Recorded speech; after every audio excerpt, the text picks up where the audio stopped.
We then said what we were going to do was list all of our projects in category 1C, meaning that they could be done within the next 2 years.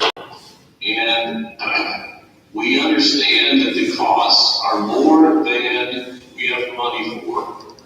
But by listing them all in 1C, listing all of the work that needs to be done in each, it allows the board to use what little monies we have to address any needs as they come up. Whether that be deciding to add security vestibules at the high school, address mechanical issues at the middle school, address plumbing issues, and such at the elementary school. So what we've done here then is I've listed all of these. I've listed the high school. I sent out an early draft, and we got some comments back. In fact, just late last week, we added some language about greenhouse and ag shop and tech shop upgrades at the high school. We added a bit of money in there for those. So we also had to add one auditorium, which you're allowed to have. This cost of $1.2 million will probably change when the Department of Education sends it back to you. They have not updated their form, so this auto-populates with the old cost numbers. So this will probably go up. At the middle school, same thing, major renovation, site development, paving and walks, fixing the outside, masonry, roof repair, do the floors, the ceiling, paint, doors and hardware, windows, bleacher replacement, tech ed casework, etc. Then some renovations on the inside to create a special education suite, 2 resource rooms, and expand your office areas. Your program is a little short, so we listed to construct a music suite at 1,200 and a kitchen addition. So the renovations for the middle school are about $5.2 million. Again, these new construction numbers will change once Katie sends them back. At Red River, we have the renovation of it, replacement of wastewater treatment plants like both Red River and Rogers were high priority, dealing with asbestos, site development, ADA access, drainage, underfloor plumbing improvements, getting any final mechanical, electrical items that weren't addressed in the guaranteed energy savings contract, technology, then renovate the interior, provide an expanded media center at both of those. Red River had a renovation cost of $2.4 million, and Rogers of $3.6. Then in category 1E, but we still keep it in category 1.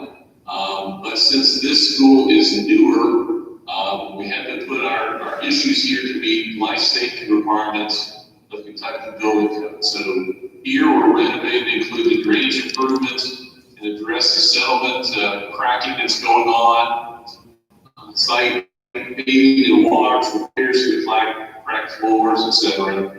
Mechanical upgrades and plumbing renovations, about $1.5 million there. So those are all of your facilities, and each one is listed in category 1 for the board to be able to address anytime in the next 2 years. We didn't have anything for the following 2 years. We didn't have anything for category 3, so that brings us to category 4, which are capital construction priorities regardless of schedule, which are a little more limited on how you can pay for these. We listed you have needs to construct a new central office and a new bus garage, both of which are leasing. So if money ever became available, these would be on your plan to address those. And lastly, the discretionary projects, as we talked about this before. Well, before I get to that, so focusing on right here, this district need, we're at almost $2 million now. Again, that'll likely go up as KDE upgrades or updates their new construction costs. As you can see, that number, even at the older numbers, still reflects a tremendous difference between the bonding potential that you have and the needs within the district. Okay, then lastly, discretionary construction projects. These are things the district would have to pay for themselves. You couldn't use bonding money for these. But we had a couple items we wanted to, at the high school, construct a baseball and softball hitting facility. And then at Campton, at the elementary school, provide field lighting for soccer. At the athletic complex, provide turf field for soccer, football, and athletics. That last one was added here in the last few weeks, based on our last discussion. So folks, that is the draft of your plan. That is what we discussed last time, which was take your old plan, update the descriptions, and update the cost numbers based on our most current review. Then, if that's all acceptable, then your next step after, I'll pause here, see if anybody has questions about what we did. Anything else that you see that we might want to add wording to, this would be the time to do it.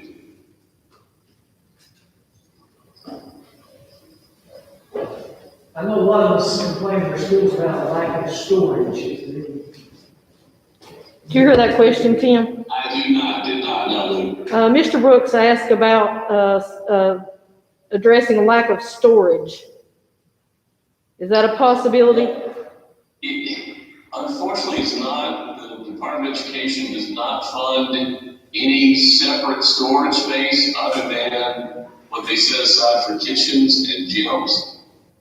They don't allow us to build, you could build a storage room if you could pay for it with separate funds, but I'm not allowed to list those because it's not in their program guidelines. It's a tremendous need, everyone has it, it's not funded by the department. What about if we have, Rogers Elementary has no boiler room that we do not use anymore? Is there any funding for like taking down the pipes or whatever that's in the boiler room to use that for storage? You'll have to repeat that one for me. Like Rogers Elementary has a boiler room and they don't use it anymore. Is there any kind of funding to take that old equipment out so they could use that for storage? We could list removal of the old boiler equipment. Do that. This is in Rogers? Yes. That would be phenomenal. It's the same at Red River, isn't it? Is there something similar at Red River? I think there's something similar at Red River. There is, yeah. So it probably need to be put on both schools. All right. I will add that.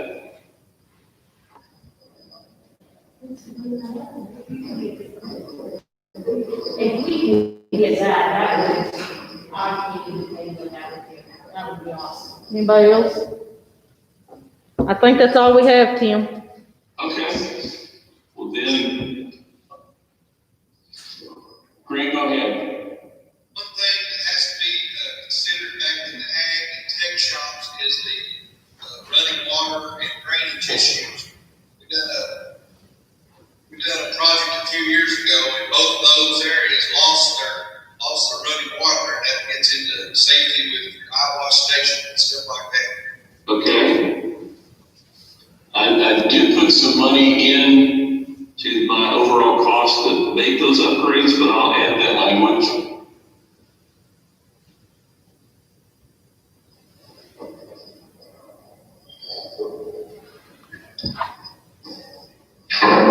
Folks, if there aren't any other comments, Ernie or our chair, if we could get a motion to approve the draft facility plan with the amendments noted for submittal to KDE and then take a vote. Tim, I think Greg or Brandon was our chair. Yeah. Anybody make a motion to accept? I'd like to ask for a vote. I'd like to make a motion to ask for a vote to approve the facilities plan. Greg Creech makes the motion. Daphne Patton seconds. All in favor? Aye. Any opposed?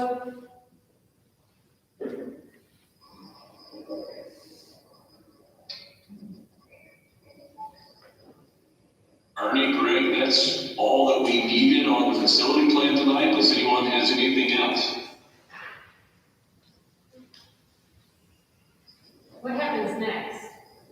What happens next, Tim, is the, Yeah, good point. So I will make these, last wording changes. I will send, an Excel spreadsheet, back to Mr. Whisper. Send the revised spreadsheet back to Mr. Wisman. The facility plan needs to be sent from the district to the Department of Education. What happens next is the department will review this, offer up any comments that they may have about wording, about where we put our items.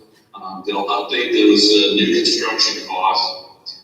And then more than likely they will have some tweaks, they always do. They will send back this plan with their revisions highlighted for the facility plan committee to review, hopefully and approve.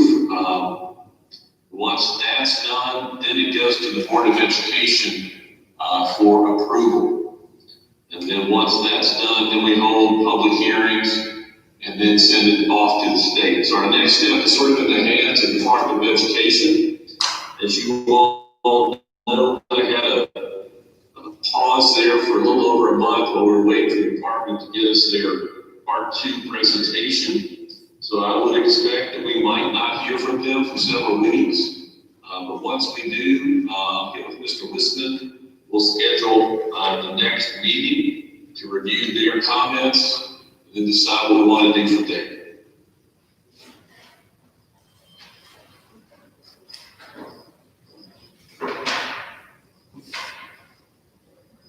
sounds good. Okay. Unless you have something else, Mr. Chair, Mr. Preach, I think you can take a motion to adjourn.